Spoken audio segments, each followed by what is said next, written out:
Hello बच्चों, चलिए प्रश्न को देखते हैं। प्रश्न दिया गया है, पिछले 500 सालों में डोडो, पैसेंजर पिजन और स्टेलर्स सिकाऊ के विलुप्त होने का कारण है। पहला विकल्प है आवास क्षति, दूसरा है अतिदोहन, तीसरा है बर्ड फ्लू वायरस संक्रमण और लास्ट में है प्रदूषण। तो सबसे पहले इस प्रश्न का हम देख लेते हैं मुख्य अवधारणा। मुख्य अवधारणा तो हमारा जो इस प्रश्न का मुख्य अवधारणा होगा वो क्या हो सकता है? जातियों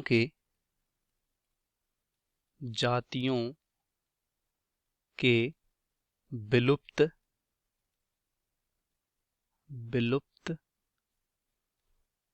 होने के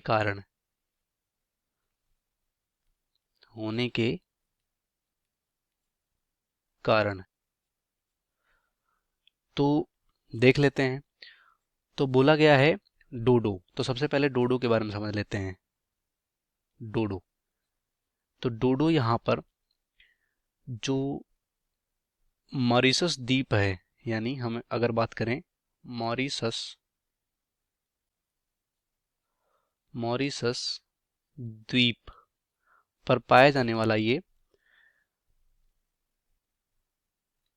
स्थलीय पक्षी है, या सिंपल बोल सकते हैं पक्षी है, जो कि ये उड़ नहीं सकता। ठीक, तो ये डोडो के बारे में हो गया। जहां पर जो दूसरा है पैसेंजर पिजन, जिसे यहां पर सिंपल क्या बोलते हैं, कबूतर। और तीसरा हमारा जो है यहाँ पर स्टेलर सिकाऊ। तो स्टेलर सिकाऊ यहाँ पर कह सकते हैं कि क्या है ये जलीय यानी जल में पाए जाने वाले क्या होते हैं, ये अस्तनी होते हैं, जिन्हें स्टेलर सिकाऊ बोला जाता है। तो यहाँ पर जितने भी दिए गए हैं, यहाँ पर इनका अगर बात करें, जैसे मानो यहाँ पर इन सब जातियों का क्या कर रहा है, अतिदोहन कर रहा है। अतिदोहन का मतलब, जैसे यहाँ पर अतिदोहन ये भोजन के रूप में हो सकता है, यानी मीट वगैरह, व्यापार के रूप में हो सकता है, जो कि अलग अलग तरीके से यहाँ पर इसका व्यापार हो सकता है।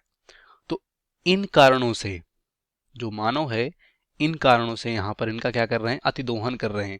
और अतिदोहन का मतलब ये गलत तरीके से इनका कह सकते हो उपयोग कर रहे हैं, जिससे कि यहाँ पर इनकी जो जातियां हैं वो खत्म हो रही हैं। तो वही बोला गया है, पिछले 5 सालों में डोडो, पैसेंजर पिजन और स्टेलर सिकाऊ के विलुप्त होने का कारण है मानव का जातियों का अतिदोहन। अतिदोहन क्यों करते हैं? क्योंकि व्यापार हो सकता है वहां पर, मीट के रूप में, भोजन के रूप में हो सकता है अतिदोहन। तो ये यहाँ पर इस प्रश्न का उत्तर होगा। पहला है आवासीय क्षति, तो ये गलत होगा। दूसरा अतिदोहन, तो ये राइट होगा। तीसरा बर्ड फ्लू वायरस संक्रमण, ये भी गलत होगा। लास्ट में प्रदूषण, तो ये भी गलत हो जाएगा। इस प्रश्न का सही उत्तर होगा बी, बाकी सभी गलत हो जाएंगे।